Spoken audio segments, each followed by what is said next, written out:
এই বিড়ালকে কখনো আপনারা কষ্ট দিবেন না, বিড়ালকে আদর করবেন, বিড়ালকে ভালো মতো পুষবেন। বিড়াল যদি কোনো জাতির জন্য দোয়া করে, কোন গৃহস্থর জন্য দোয়া করে, ওই সংসারের মধ্যে উন্নতি শুরু হয়ে যায়। ওই সংসারের মধ্যে আর এক নাম্বার হলো, যে ঘরে বিড়াল থাকে সেই ঘরে জিন আসতে পারে না, জিন বাস করতে পারে না।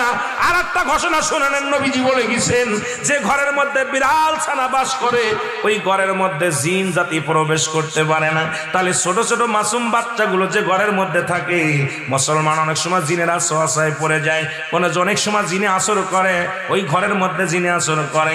যে ঘরের মধ্যে বিড়ালকে আদর করে বিড়াল থাকে, ওই ঘরের মধ্যে বিলাই বিড়াল বিড়াল বিলাই বিলাই, এইটা যার ঘরের মধ্যে আছে এই ঘরের মধ্যে দুষ্ট জিনেরা আসতে পারে না। জোরে জোরে চিল্লায় বলা যাবে না মারহাবা।